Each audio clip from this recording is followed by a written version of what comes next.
The best mentor you've ever had can't get you promoted. Not won't, can't. So mentors help you build the skills you need. This is make sure that people actually see those skills. Mentor helps you prepare for the room, whereas a sponsor can get you into the room. There's going to be all kinds of Hamilton jokes in this podcast. We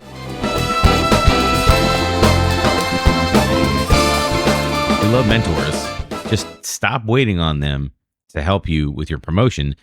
I just want to say up front here, we're not saying you don't need mentors. You just said keep them, but in addition, if you want to get ahead, you need sponsors.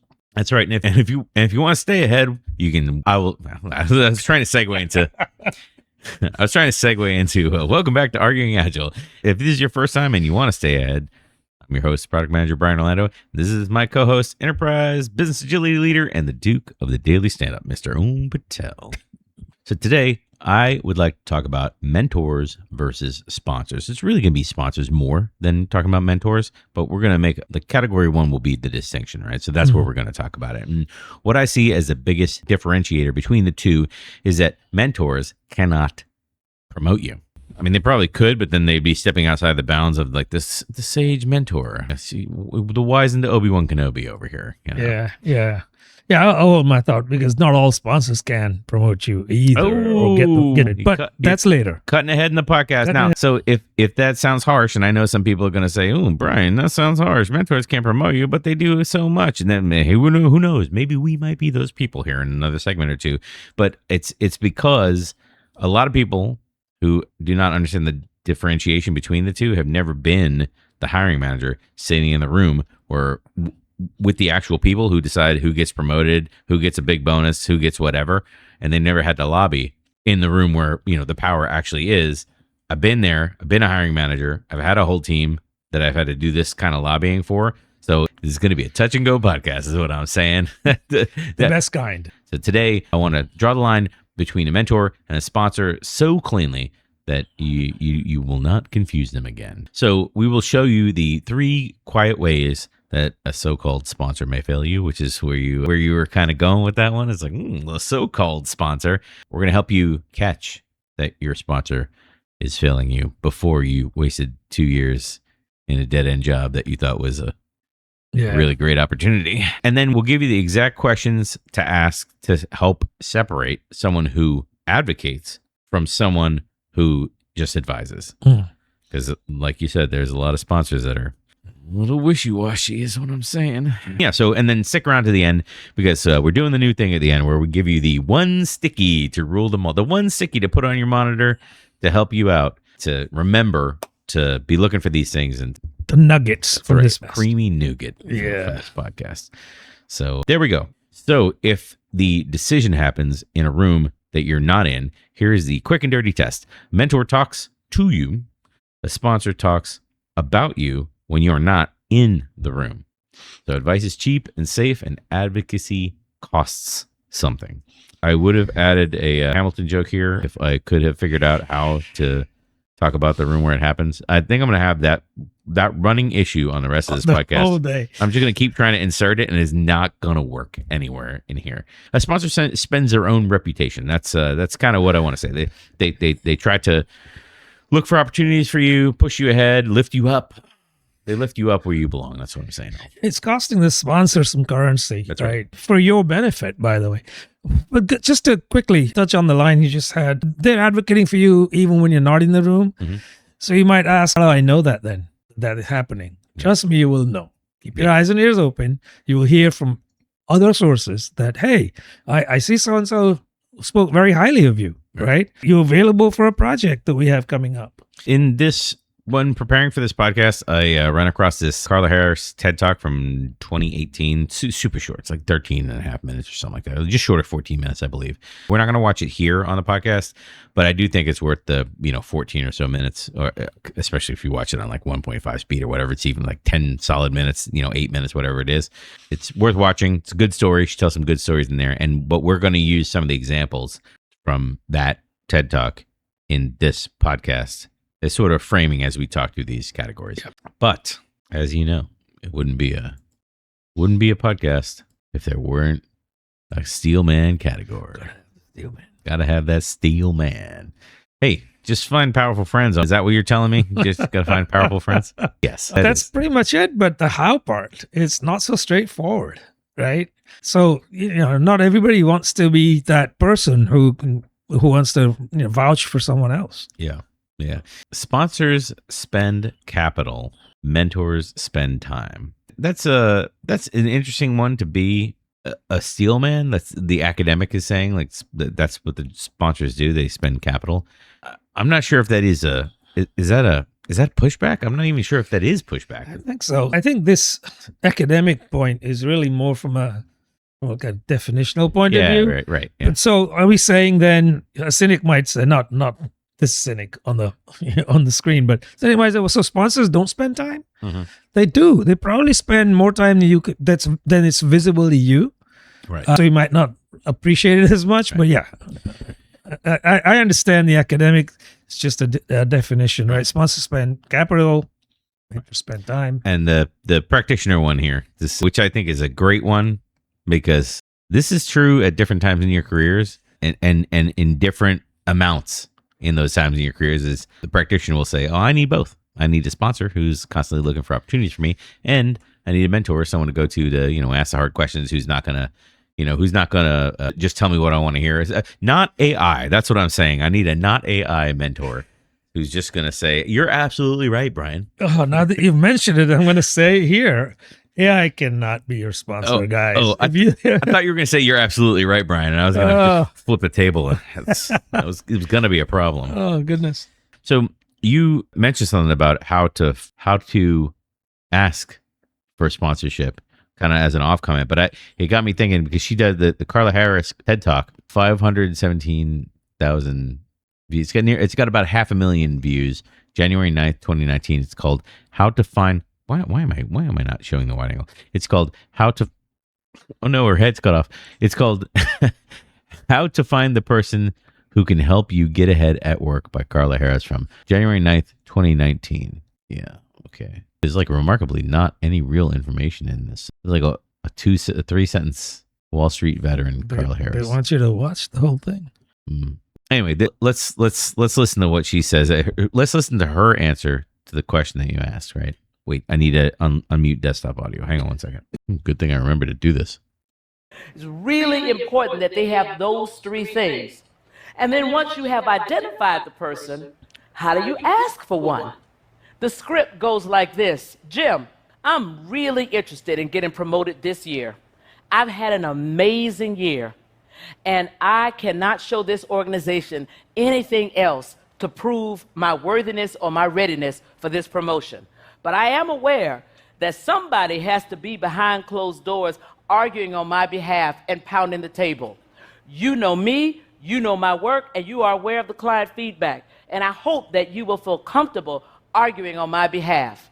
If Jim knows you and you have any kind of a relationship, there's a very high probability that he will answer yes. And if he says yes, he will endeavor to get it done for you. But there's also a shot. All right, there you go. Like that's her answer to the question that you posed. How do you get a mentor? I wanted that to be in category 1.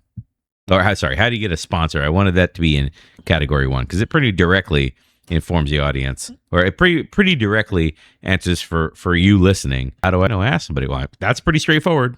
I mean, it assumes some stuff, but that script she just gave you, pretty straightforward. Yeah. All right, let me bring her. Oh, did I stop presenting? Why would I do that? Weird. Okay. I don't know why I did what I just did. It's like I forgot how to do a podcast. Okay. All right, good. We're back on our cameras. All right. We're on Steelman. We went over the Steelman. Yeah, the only thing in the Steelman that I have the only thing with Steelman, and the only thing in this Carla Harris talk that I had an issue with at all is, I needed a word for this because they're not mentors. They're, and she settled on sponsors, and they're not champions. Are you sure? I think they are champions. They are. So I think we're playing word games. They're advocates. Mm-hmm. They're sponsors. They're champions. They're championing for you. Yeah. But I mean, that point is so minor that I'm willing to let it go. It's sort of like that when you become this like professional TED speaker, you need to have these like little quips and little Little trademark. these little things ready. So it's sort of a little bit of that happening, but I'm gonna forgive her because it was such a good talk. So there's that. Okay. So let's see. So our points on this. What do we think on this one? Like mentor advice can't reach a room where the ranking happens. 100%. Right. Yeah. Mentors don't have the reach. They're not in there. Yeah. So 100%. It might not even be in your organization. I mean, mentors. I've seen a lot of people that have been mentors that aren't even at your organization. I would say a lot of people do that. Yeah, absolutely. And the sponsor, the Carla Harris defines a sponsor as three things. Number one, they have a seat at the table, decision-making table, right? Two, they have exposure to your work. And three, they have real power. So you might be missing one of those. If you miss one of those three, it's a tall uphill battle. Right. Yeah. And then sponsorship. And then the other thing I want to point out in this one, and this is not really like one of our points or whatever, but sponsorship. The thing that your boss should be doing for you at work for free. As a normal part of being, in a team, in an organization. Not only does that not happen, I'll just step to the other side for a second and give you the boss's perspective. Okay. Fine. I have 20 reports, 65, Jensen. That's right. So how am I going to be able to advocate or sponsor all of those people? You'll get 1/65 of his. That's right. And then surely all of them can't get promoted. Yeah. Right? There's all kinds of things where people will say, I can't do it. Right? Or, as I like to read when they say that, I won't do it. Yeah. There's a way. Right. They'll find a way. I think this this is a great one. Like, listen, I'm all for wearing a cool leather jacket. The Jensen Huangs of the world that have like 55 direct reports or however many. Every time I watch a video, he's got more direct reports. Boy, you think some of those people are getting equal sponsorship opportunity? You think some of them are getting ignored and some of them are getting sponsorship? You know what I mean? You think his favorite 5 are getting all the sponsorship favors? Undoubtedly. Right? Yeah. Undoubtedly. Same thing applies with Amazon for that model, right? That's a great one left out of that podcast that we did on Jensen, which I need now. Now I have to go look it up because I referenced it. Right. But it was called Why You Should Have One-on-Ones or something like that. Yeah, that's right. One-on-one. Arguing Agile 215 theory. Yeah, okay. What a great thumbnail. I don't know when it went up because YouTube is terrible. So, Arguing Agile 215, why one-on-ones still matter and why you should have them, featuring our friend Jensen Huang. At 1 minute 31 seconds, Jensen Huang's leadership team. Yeah, that was when we were talking to the Stripe CEO, I believe. Mm-hmm. Yeah, that's right. Yeah, that was a great point that got left out of that podcast. But yeah, equal opportunity for everybody.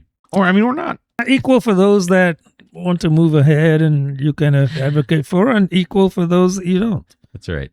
Listen, cool leather jacket. That is a cool jacket. So let's talk takeaways. Stop asking your mentor how to get promoted. Honestly, there's no reason to stop doing that. Like, keep doing that, but also start looking for a sponsor.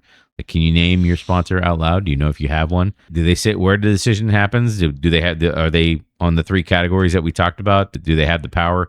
They have the power, like He-Man. Where am I at? Do they have a seat at the table? Are they exposed to your work? And do they actually have real power? Do they have those 3 things? And then, if the answers are yes to those 2 questions, well, if the answers are a name, yes to all 3, then you have another question to ask, a little introspection to ask, which is, when was the last time they spent their capital on you? Great questions. I close this one out by saying you apply for mentorship, but you earn sponsorship. Yeah, that's a good one. Yeah, I have another one that's I think this was on another podcast that we did to ask your boss that says, or maybe it's later in this podcast. Anyway, I have another question which should probably be on here, where you ask them, when my name comes up and I'm not in the room, what kinds of things do you say? That I think we had that on another podcast. I seem to recall that. Yeah, the one about political operators changing the message, like manipulative versus non-manipulative communication. It was that podcast that we did. I can't remember the number. Yeah, me either. But yeah, I remember talking about it. Yeah, definitely. It's because I remember you were asking that because you weren't really catching them. You weren't really trying to like catch them in a gotcha, but you were asking it because instead of actually like giving you a good response, because that shows that they've been sponsoring you and helping your career, they're like, what have you heard? What have you heard? Caginess. Yeah, absolutely. Yeah. That's this one. All right, let's see. mentors versus sponsors. Which have you had in your career, and which one actually helped you move forward? That was the easy category. I just want to say, All right, the quick and easy 20-minute category. And here's where, like an 80s arcade game, things get harder and faster the longer that you go on. Sorry, the original line here was harder and faster until you die. That was the original line. But I was like, but you're not dying. Even when you find a real sponsor, there are 3 ways that they can quietly fail you, and you will not see it coming. Right, we're going to delve into the 3 ways. 3. Try. So we already talked about in this section, we already talked about the 3 things to look for from the Carla Harris talk. This is different than that. So I don't disagree with what she said. I just think there are more things going on in a complex world that a 12.5 minute or a 13.5 minute TED Talk can't cover. Shocking, right? Right. So let's say that you found what you think is a great sponsor on paper. So here is a trap that you want to avoid. There are 3 quiet ways that they fail you, and none of them are quickly apparent. Oh no, we can't instantly find these things out on the internet or wherever. We have to slowly observe them over time. I'm out. Trust me. Yeah, in this instant world. Trust me, I know. But listen, at least you won't have to wait long for these things, because we're going to name them right now. Number 1, they say the right words, but they don't actually believe in spending capital. This is the executive that I used to work for, where he would not lift a finger to help, quote, his people. It was he took the credit for everything. Remember the stories that I would tell about this guy where he stood in front of the company? He was, it took me lots of nights and it was real hard, but I did it. And, meanwhile, this whole team is looking there like with their mouths open. What are you talking about? You weren't even part of this. You just swooped in the last 5 minutes. Yeah. Said, are we done? Okay. And then went and took the credit. So some people just don't believe in putting anybody. They think because they had it the hard way. Everybody should. Yes. Yes. That's 1. They don't believe in spending capital. 2, they do believe, but they have no juice. No juice. As Carla Harris said, they have no power. They're advocating from a chair with no power. Right. So these people that have no juice are probably not even really advocating for you, because you're not in the room, so you don't know. Right. I might know someone that's not really pushing your best interest forward, right? Yeah. I've worked for mostly people like this have been my bosses. Mostly people like this is they understand the language, but they just fail to do it. You know, the sad part about this one is, I don't know if it makes it better or worse, is they're not, I used to tell people all the time, like, they're not being malicious by not doing it. They're just not thinking about you. you don't really come up on their radar or their thought process. They're you're just not that important to them where they think about you're a number on a spreadsheet for them at the end of the day. So I don't know if that helps you or not, but 3 is, I think, the dangerous one. They're a real sponsor, but they only ever bet on people who remind them of themselves. And boy, that what I just said could be super loaded, but it's like, don't even think about what's directly on your mind right now. I'm saying, like, people who went to the same school, people that have the same vibe, people that dress the same. The Silicon Valley folks are all like this, wearing their hoodies. People that golf at the same club. That's right. People, yes, people that golf at the same club, and of course, obviously, people that look like them in the mirror. I mean, the biggest one here that's been real in my career are the people that sound like that talk alike. Mm-hmm. They align their speech with the speech of the other people. Use the same sort of words. Use the same words. And like modern communication teaches people that that's a good thing. You want to reflect, or is it called reflect? That's called mirror. You want to mirror the person to get them to like you more. That's what it says in Win Friends and Influence People, right? Mirroring. Mirror people, yeah. It's creepy to me. It's like, I don't want to meet the mirror you. I just want to meet you. I just want to. Is that far away from stalking? I don't know. I mean, maybe, because, call me. That's what I'm saying. Oh boy. Yeah. Those are my 3 things. Some of them align. I mean, she says you got to have a seat at the table, you got to have exposure to their work, and you got to have real power, the sponsor. Yeah. I'm not debating either. I mean, those are all true. You do need to have those 3, right? Yeah, I guess from what we've spoken about thus far, it stands to reason to say sponsors really are where you work, right? Mentors may or may not be. The other funny thing about this is, like, she says in the video, you asked right after the piece that we played, she goes into another story. That says, yeah. You can ask them and they might tell you no. And if they tell you no, it's because, number 1, they maybe they have a seat at the table, but they have no real power, but they're not going to tell you that. Or they don't know your work. Or they don't really know your work. They're, who is this Brian guy? I don't know. He says he's a product manager. I don't even know what product management is. Right. So they're not going to, or the other one, they don't like you. They don't like you. Yeah, exactly. So that it's in that number 3 from the category that I just talked about, that is, you don't look like them. Like, they don't like you. Sometimes it's nothing. I would put ambivalence in the they don't like you category. Justin Wang has 60 direct reports. He has 98 direct reports. He has 152 direct. The number keeps going up. Right. The more times he his says company's it. growing. Yes, I guess. I mean, there's a lot of money. Anyway, I can't even win the video. Do you think he gives equal sponsorship opportunity to all 67 of his people? Or do you think he likes some people more than others? Like, listen, all I'm saying is people that wear leather jackets probably get up above those that don't. Cool leather jackets.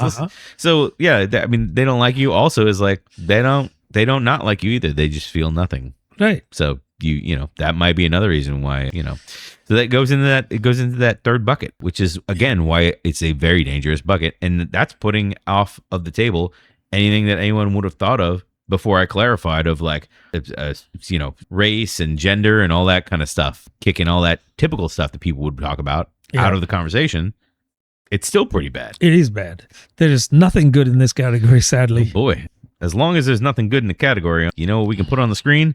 The Steelman. Oh, hey, yes. I did this at Google. I got people promoted at Google, so trust me, I know how to do. Boy, I will tell you, if I had a nickel for all these people there on the internet, as I worked at Google, I know how you can get promoted. I worked at Google as an IC, and now I'm going to sell sponsorship to you. Like, I can get you promoted, but first you got to give me money. Right. Boy, if I had a nickel for every person on the internet that I've seen selling this scam. Ooh, I could just call these people scammers. You can see it coming a long way away, can't you? It just says their name and then a long list of X this and X that afterwards. Your sponsor's not going to be asking you for money, kids. Let me tell you that right now. Yeah. And then the academic here, the sponsor needs 3 things, which we've already explained before. Sure. And then the practitioner, which is the only one we should be talking about in this category. So there's scammers out there. There's theoretical sponsors that have all 3 things, and then there's everyone else in the market. Everyone else is like your typical product manager or whatever working that says, well, my sponsor has a seat and they have exposure to my work, but the CEO makes all the product decisions. They have no juice, yeah. They have no power. Yeah. Which is like everyone, or your middle management just got cut, so your skip level, who's now your boss, has 50 people under his, so now he has no idea who you are. Right. So now you don't have exposure anymore because they eliminated the middle manager. I don't know how you would work for someone with no seat. I guess you work for a middle manager who basically doesn't matter in the organization. Maybe. I do know how you would work for someone. I do know how you would work for someone with no seat, because this is the way I felt. Now, I've not been in the situation, but many, many times I've seen QA people that work for the development department. And I remember having conversations like right after I branched out into product management. I remember I was still going to events and stuff like that where QA people would show up, and I would talk to, I had a lot of people in my network that were QA folks, and I would say, I don't know how you are still working at a shop where QA is shuffled underneath the development, where basically you work for development, because there's no career mobility at that. Like, you're never going to be running the development department. You know that, right? Yeah. So you work for someone like your manager, QA, your team lead or whatever, who has no seat. They have no power. Like, whatever the development lead says is what's going to happen. So I guess I can see this because I've experienced it. This might be similar to how back in the day, the IT function used to report to the CFO, because it was basically a charge. Right, I remember that. Yeah, it could be similar to that. Yeah. Yeah. The CFO doesn't really necessarily know your work. Yeah. I mean, the typical one is, your person has no juice. They have no power. That's pretty typical. And then the larger company is the exposure one. You get buried in a larger company. So avoid those, and avoid being, don't give these folks your money. Like, seriously. Definitely. Let's talk about some better points here. I had a manager who, they would talk the talk, but they wouldn't lift a finger to promote anyone. In fact, I think all of the years that I worked with that person, I don't think that person ever promoted any of the product managers that work for them ever. I think they all either left the company to get their raises or promotions or senior titles or whatever, or moved departments or both. So and that person was very like on the spot. They definitely talk the talk. They definitely like, oh yeah, it's a great company because there's lots of opportunities and plenty of people moved up and you work here and play your cards right or whatever. Yeah. But that person never went out and used any of their political capital for anyone. I've seen people like that. They just placate you, right? Yeah, and not actually do anything. Yeah. I mean, that the other funny thing about that is everybody that I've known that's been like that, they've been promoted multiple. Usually they get promoted like once every year or 18 months. And it's funny because you see like all their employees go nowhere. They stay in the same job titles for like years and years, and they keep getting promotions. And it's wild to me because I've seen this happen in multiple places. Maybe they have sponsors. Oh, they definitely do have sponsors, but those sponsors probably, covet people that look like them. It's obviously wild. It's crazy. It's wild. I've just seen that play out again. I mean, they're not successful or anything. I don't know. Maybe they're not. Maybe they are in the room that it matters. So I almost made a Hamilton joke. Maybe I'm wrong.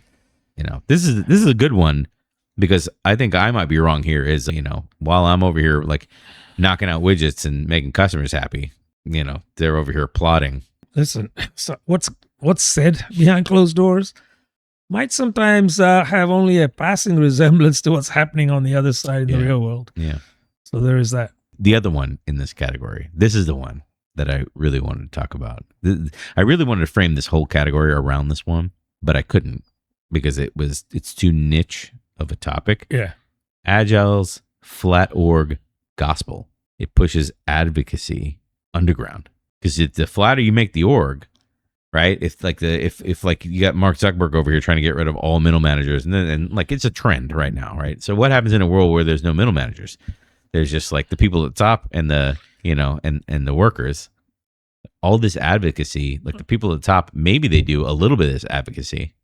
Maybe we just go right back to Taylorism. But the advocacy gets pushed underground as these manager roles. The people who arguably right should be doing this stuff. I mean, it's in the Marty Kagan transformed way of being a manager. What we're talking about here is your job. That and clearing blockers.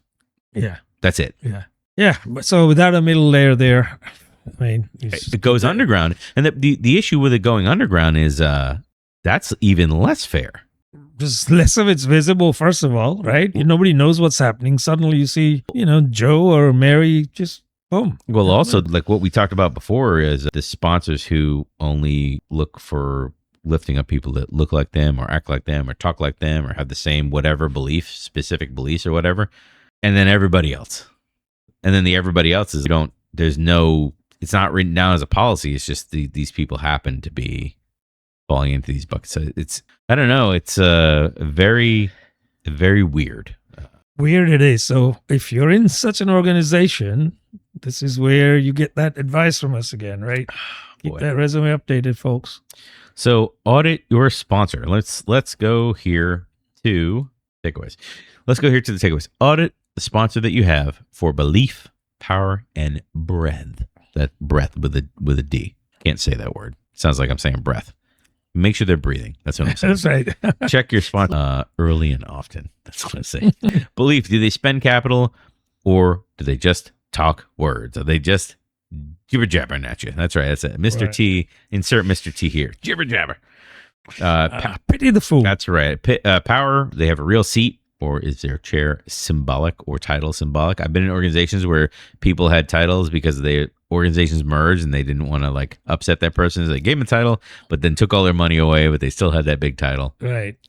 So of course they took the money away. They also took their power away. That's right. And breadth, do their alumni all look alike, sound alike, act alike, whatever the thing is, they're all looking for a man in finance. Whatever they are. Are they all minions? Yeah. Sam Altman he does kind of look like a minion, doesn't he? Looks like at any time he could be like, Kevin! So yeah, anyway, so those things. So if you run your sponsor through these checks, just a quick, check some boxes, and if one is missing, like, hey, that's a problem. But also, what did they do for you? What did they actually do? Because again, I've been with people that talk a good talk and can get you all spun up, but if you actually look for the behavior, it's missing. It's not there. Find out what they've done for people that did move up, right? Through knowing them. So I'm glad this is where we're going, because this is the next category. But before we're done, let us know in the comments, have you ever had a sponsor who said all the right things and then went silent the second that it needed to cost them something to move forward? I'll let you know in the comments, because I'll write you a doctoral dissertation in the comments. And that brings us to the part that nobody teaches. How do you actually check before you bet 2 years of your life on this person? So if you can't trust words, and you shouldn't, then you should be keeping track of behavior. Don't listen to how someone talks about sponsorship. Trace who they have actually advanced. And it's time to track the record over rhetoric. Pull their receipts. Pull their card. That's what I'm saying. Who reported to this person 2 years ago, is what I'm saying. And where are they now? Are they still at the company? Are they still in the same position they were in while their boss moved up? Right. Twice? Right. Yeah. And maybe, just contact these people too, right? You could actually have a conversation with them and see what they say. Yeah. Just listen to them. Yeah.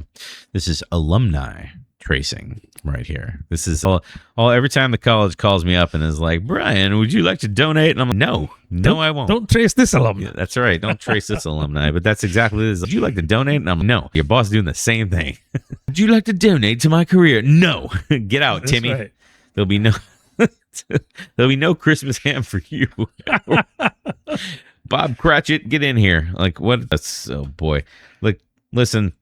I think we've covered that one. Yeah, the Harris talk, she says you want to identify the person that will pound the table on your behalf. That's the, and again, people might be able to talk the talk, right? But now you want to see, hey, show me evidence that you pounded the table on this, other people's behalf, and then give me names. Oh, give me names. I'll wait. Yeah, right. Patiently. While we're waiting, where's the meme of? Sorry, there may have or may not have been an emergency meme session right there. I don't know where we were. Have we done the Steelman? Yeah, we finished the Steelman. No, actually, we finished the first one. So let's move on to the Steelman here. Let's talk about the cynical. Like, I've helped so many people. I'm so sick of helping people. I'm so helped out. Helped out. Yeah, I've helped many people. Many people have gone up. Yeah. Moved up through the org. Just keep working hard. Yeah, don't question me. I help people all the time. Don't question me. That's what I heard in my head for what you just said. That's a very cynical take. I can't name any of them, but trust me, bro. That would be the academic is trace the downstream outcomes, and you'll be able to trace them back, which is fine or whatever. The practitioner, I think, is better. It says, show me names. Like, I don't want to hear your slogans. It's just like, I'm too busy. Sure. Right? I don't know. Like, the practitioner is really knocking them out of the park in this podcast. I do have to say, they're like, listen, winning the whole time. I'm really busy. Like, don't like leave me alone unless you can give me names. So, let me go talk to those people, which is fine. That is really good. That's a really good piece of pushback. If it weren't for most of the time, or like a lot of the time, you don't really know this person. So how are you going to get names before you, like, if you're in interviewing and someone's, oh yeah, I totally sponsor people all the time. They've gone on, people work for me going on to such great things. Like, I look at their LinkedIn 3 years later and they're in such great places, none of which I help with at all. Right. So maybe they just got fed up and left. It's hard. It's hard if you don't know them. Absolutely. Right. I mean, what do? You can ask them, what sort of things have people done? Yeah. Right. But that's about the extent of it. So I have some points here that says record beats rhetoric. So get names, specific names. Mm-hmm. If you have to, if you're interviewing, go and you're become the Indiana Jones of LinkedIn and go searching for the Holy Grail. Go searching for people that used to work there and used to be in the positions that you're looking at. Maybe you can contact them directly, because boy, that might be the Temple of Doom. Actually, now I'm thinking about it, they might have some horror stories to tell you. They might, but you might want to know those before, because if you're in an interview and you're like, tell me about someone that you got promoted. If you're gonna couch your question that way to see if they're serious about sponsorship or not, I mean, the hiring manager can BS you very easily. Sure. So I would just ask this very blankly, telling you about, someone that you helped, maybe not helped get promoted, but maybe there's a better way to phrase that. But then whatever they say, like, you need to be quiet and let them, spin out the rope. Right. And then later on, you need to go verify. Yeah. So those are some things. Here in the how to identify this situation. The takeaway I have here is to stop evaluating sponsors on talk alone and start evaluating on who they've helped move up. So who the questions I wrote here were who reported them 2 years ago, where are those people now, and can they name an opportunity that they helped somebody get? Good luck with those. Right. Yeah, you may just get the talk again. Yeah, well, I mean, it's just a generic one. If they keep running you around in a generic circle and they don't actually name anyone, they don't actually like talk about specific times. That's a red flag. The other one is like a savvy person who really like can talk the talk on this one would just claim that they were responsible for something that they really had very little, very like a mentor claiming that like, oh, I gave them advice and they sailed all the way to the top, but like all you did was like give them a talking to or whatever. Yeah, like, that's not the same. That's not what we're talking about. Because it didn't cost them anything. All right. Yeah, that's this one. I mean, that's just a quick category there. So tell us in the comments, what other questions do you have for vetting potential sponsors to figure out who's the real deal and who's a phony? I haven't used the word phony since 1865. I haven't used the word phony. Yeah, a phony. See, phony. Since 1929, since the market crashed, and then the great 1929 AI market dried up. So until now, everything that we've discussed has just pointed fingers outward. Now it's time for some introspection, and it's time to look at where those four fingers are pointing back to. Time to in the mirror. That's right. So we spent the whole time discussing. Is that what we've been doing? The vetting of other people, discussing the vetting of other people. So we probably could go on for another hour continuing to debate sponsorship. Is it meritocratic? Is it politics? Should you just bet on one strong sponsor? Or hedge your bet? Yeah, hedge your bet. Spread your bet across the table. That's what I'm saying. Double down. What is the person that is your sponsor? What do they get back from you? Like, there's a lot of questions that we could keep going and have other categories, right? But I want to end this podcast. I mean, I'd want to end this podcast today. That's what I'm saying. So I want to end this podcast asking the audience to think about whether you can name someone that you have sponsored, not mentored, sponsored. Ooh, that's a good one. Because you have to have these things, right? But sometimes you do have these things. Maybe you don't realize that you've been you have the power that comes with influence. So maybe you actually do have the seat at the table and you don't realize it. I would say that's not necessarily the most likely, but we just said in a flat organization where influence rather than authority is where the power is. Sure. You could be in this position, and also you might be a hiring manager or something. You might actually have this power. Yeah, and if you've done this, maybe so I think we said we wouldn't talk about what's in it for the sponsor, but I just wanted to cover this point, right? So let's say you're a sponsor, you advocate for somebody, they get ahead, and later on, maybe you might need somebody who is responsible to handle another project that you come up with. Yeah. You're going to turn to that person because they've already proven themselves. Yeah. Plus, they look like you. No, I didn't say that. No. Yikes. Listen, it's a real thing. The junior people, they have no capital to spend. So they have to borrow yours. But also, who doesn't like being next to success? That's this is the thing about sponsorship is you're giving people opportunity for success. And it costs you nothing, nearly nothing compared to what the junior person has to spend to get there, years to even get into adjacent to the room.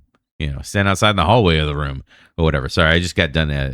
Ed kept telling me to read The Third Door, where he's saying there's different ways to, get into the halls of power or whatever. And the three ways you stand in line. Oh, you 3 ways to get into the club. You stand in line. Well, number 1, you stand in line. Number 2 is a VIP entrance where the bouncer lets you in, and that's where all the paparazzi are or whatever. Number 3 is you don't go down the alleyway. You're crawling through the kitchen. You make your own guerrilla tactic. Yeah. It's sorry, Ed. It's a bit fairy tale, but I got the point of the book. Okay. And that's here. It's the junior people are spending a bunch of effort, and now you're in this position regardless of how you got there, why not use some of that power? Why not use it? Why would you get all this power and not use it? Right. I did have the Sylvia Ann Hewlett. I didn't demo any of that I didn't show any of that on the podcast, but the Sylvia Ann Hewlett writing on this calls for a portfolio of sponsors, not a single bet, a portfolio of sponsors. So, which is interesting because we haven't talked about that up until this point, is sponsor for different opportunities or situations, which is way more realistic than just, The ideal sponsor. hopefully my boss likes me. Is like, well, in reality, what are you going to do in that situation where your boss doesn't know who you are? I mean, obviously you can go try to find another job, but maybe you like where you work. Maybe you like your team members. You don't want to find another. But you can find other sponsors. You certainly can. Absolutely. So I'm glad we agree on that, because the Steelman is here. Oh, it's just politics, Ohm. It's just politics. Work hard and keep your head down, Ohm. You too can retire with a golden watch. Just work hard and keep your head down. Yeah, that never got anybody anywhere. Just saying. Okay. All that does really is maybe it extends the longevity of you staying green on a spreadsheet cell somewhere for a little bit, till a day comes when it suddenly changes. You want to hear the messed up part? Gotcha. That's right. You want to hear the messed up part is that the developer I've told the story about on many other parts. Like, this is his mantra. He's like, just stay out of politics, just ignore politics, just keep your head down and working, and you'll be rewarded. The number one guy that was stabbing everyone in the back, claiming success behind closed doors, and not, number one guy. This was what he would tell everyone. Of course. So I got a real bad taste in my mouth for this.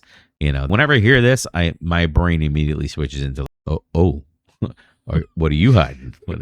Yeah. How can it not, right? Yeah, absolutely. Yeah.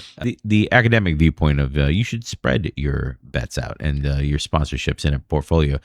It sounds like a good theory, and it sounds like sound advice.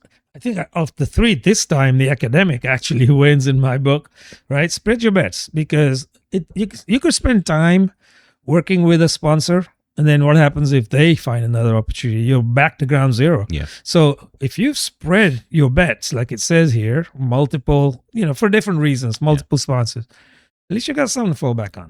Right.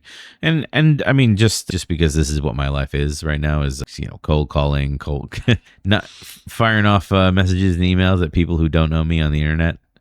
Like, the more people you ask, going back to the first category in our podcast, the more people you ask, that's the more people that may say yes. I mean, listen, most of them might say no, but the more people you ask, the more people are going to say yes. It is a numbers game. Yeah. I like the practitioner here, though. I'm too busy to sponsor people. I'm swamped. Yeah. Are you really always swamped? Though there might be, time when you are, but are you really always swamped to sponsor somebody? Listen, I don't know. I've worked in a lot of places where the boss is a total slave to their phone and their Microsoft calendar or Gmail calendar. They do not own their calendar. People put meetings on, executives, other people in other departments, and they have, they just have to say yes to everything and go to all the meetings. Otherwise, they're being difficult or hard to arrange or hard to track down or whatever, and they get labeled with a certain label, so they feel like they need to go, and then there's no time for any employees because they're spending all their time with other people in other departments. That sounds not customers either. I mean, maybe some of them are, very, very few, and they could be being like, I'm not going to go to this, but I am going to sponsor another person. Why don't you go in my stead? But since they're so busy, they don't ever think like that. That's I can really get down with the practitioner, what they're saying, they're too busy. But what they're really saying is, like, I'm not in control of my calendar. Yeah. So you're describing, managers here, right? Not leaders. Yeah. Necessarily. Yeah. I mean, I want to be more precise about what I'm saying. It's not just I'm not in control of my calendar. It's I don't know how to exert the effort to take control of my life. I'm going to let the tech run my life, basically. Whoever, has my email and can put a calendar invite on there. They won't say no. They won't. I mean? That's the thing, right? They won't say no. So saying no is a big thing. It's a shorter word than yes. It should be easy to But I don't know. You speak, right? I don't know if it's truly like a people pleaser. I mean, some of it is that. Some of it is. But some of it is lack of, delegation, right? Don't delegate simple things, true. right? That's true. So, yeah. That's true. So there's some points here there's some points here. We're going to hit them quickly because I think what we just talked about was like way better than the points that are here. Like the meritocracy is a story, and the great work stays invisible without a voice, meaning without someone backing it in the room when the person's not there. Yeah. This is probably a solid 60% of developers I ever work with, the best developers I ever work with. You know, the developers that will really dive into problems to figure out what's wrong, like not just put out patches when they're not really sure. And then developers that will like take the extra time to figure out why things don't work when it works on my box, that kind of thing. Yeah. Yeah. They're quiet, keep their heads down, like thorough, you know, pleasure to work with. But whether those people have anyone that elevates in the organization or not, I don't know. Sounds like an ideal employee. It does, but that's pretty much how some organizations, you know, classify these people. Yeah. Like, it's not a troublemaker. Right. Always produces, right? Yeah. It's a developer. I mean, you know, keep feeding them pizza. Yeah. It's fine. Yeah. Yeah. Yeah. It's terrible. But when you're again, that goes back to earlier in the podcast where you got a QA engineer. They're really great, really reliable, very thorough, but no one really knows them. You know what I mean? Nobody really knows what a QA engineer does. Like their work on that team really, really helps that team, but it doesn't elevate up to, you know, director of development level. Right. They don't know their work personally. They don't really know what QA does, period. Let's just say that. So they don't ever get the sponsorship opportunity. And they're basically, and their career at that company basically is a dead end because of it. Yeah. Yeah. Well, if you're stuck in a role like that, right, what can you do? Maybe one of the things you could do is capture some of the highlights of what you've contributed to. Yeah. As a, you know, from a team's perspective, but just say through prudent QE practices or whatever it is, we may manage to do X, Y, Z, and put that out in a newsletter. Simple thing to do, right? At least people are aware of it then outside the microcosm that you work in. Yeah, I don't have a great suggestion for this one. I mean, if I'm going to rack my brain, I'm going to say I would try to push outside of your team to try to solve problems for other people that aren't always your direct people on your team. Of course, but like saying that means you're going to do extra work, which stinks. Yeah. But it stinks to be in that position in the first place. It sure does. You're stuck on that team under in that weird structure or whatever. Like you can, I have individual problems for systemic issues. That's all I have right now. Right. Keep your resume updated. Precisely. Yeah. One strong sponsor is a single point of failure. I don't debate that. No. That is 100%. You need to hedge your bets. Yeah. Yeah. And also, like, what happens when you need help in a different situation? Right. You know, I'm going through this now where I'm only now developing my, like, as a product manager, you travel with sales, you talk to customers and stuff, but like you're not really focused on pitching like a salesperson would be focused on pitching, or like a company founder would be focused on pitching. Yeah. I never really got strong at doing that. I did it as sort of like side saddle. I always had someone there to cover pitching. Yeah. Right. Now I'm solo. Got to learn to pitch quickly. It's hard. It is. Get to the point quickly. Sell people quick. Why are you more? You know, why are you better than your competitors? Quickly. You know. Yeah. And that kind of skill. Like, where's your sponsor? Where's your person that can put you in front of the right lead or the right, you know? Yeah. Some of the stuff you need to think about who the sponsors are that you have available, and in what arenas. Because there are other arenas that sure. Yeah, that's the thing. Yeah, there are others. There's more to the left and right. Yeah. Yeah. So takeaway here: stop auditing only the people above you and start being the sponsor to others that you wish that you had. Yeah, lead by example. You know, just start somewhere. You know, this is super easy to, like, if you're the team lead and you have this QA engineer we're talking about on your team, like you can push them. I've seen really, really excellent team leads or like development leads, right? I've seen them push up people that didn't, like, they weren't confident to speak or to present on like sprint reviews and stuff like that with customers in the room. I've seen them push people up and push them to present, like the opportunity, little things like that. Like, it doesn't cost anything. I mean, the worst that happens is you get an executive who's a real, or you get it's usually not customers, but it's stakeholder. Usually internal stakeholder. Usually they're internal folks that are like higher up in the company that like, I remember we had a I don't remember if it was a VP of sales or a CEO. Anybody who was English as a second language, like he couldn't, you couldn't put them in a speaking role at a sprint review. He would zone out. Like, you can call that racist, but the reality of working on that development team was, if you wanted him to be engaged, you had to get someone who spoke very well and articulately to narrate the presentation. AI narration to the rescue. Yeah, well, sadly, this is way before AI. I know. But these days, you can have George Clooney do your demo. Listen, George Clooney can do all my demos. I'll sit with my feet up. Yeah, this was live in the room. So, I know. Yeah. The best times, yeah. But yeah, what did it cost you to help and coach and be that person's like safety net while they were speaking, so that if you saw this person zone out, you could, cut in too and bring him back on? Right. Cost you nothing. Nothing at all. Not going to impact you at all if this person zones out. That's I probably gave the worst example, because this is like, it's borderline. It's probably unprofessional of that person to be, a giant whatever he would be in that meeting, but right. That he was what he was. That's welcome to real stories of working in software development. This could be a series. Yeah. So let us know in the comments if you actually tried sponsoring someone. What happened and what did it cost you? That's what I want to ask. So, all right. So we started with the claim that maybe it annoyed you, that your mentor can't get you promoted. And here we are at the end, reminding you that advice happens to your face and advancement happens behind your back. Which requires other sort of skill sets to figure out if it's even happening. Because if it's invisible, you don't know if it's happening. That's right. That's right.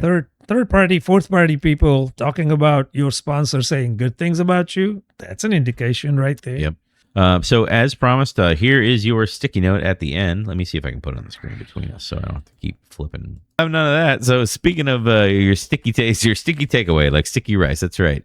Here they are. Here's your 4 points. Point number 1, name your sponsor. If you can't, you've got mentors only. Oops, all mentors. Number 2, audit them. And they got the belief. Do they have the belief, the juice, and the breath? Yeah, all 3. Just check their pulse. That's what I'm saying. Number 3, ask who'd you promote? Why is it so accusatory? Ask who'd you promote? Who'd you promote? Why? And then listen. And then number 4 is sponsor one person this quarter and name the risk. It should be name the cost. Name the cost. Yeah. And that's it. Those are the 4 points for the sticky. And that's it. We hope the episode has been helpful, and we hope it kind of clarifies sponsorship, mentorship, and all the things in between. Yes, and thank you for staying this long. Please let us know in the comments below what you think of this podcast and what else you'd like us to delve into.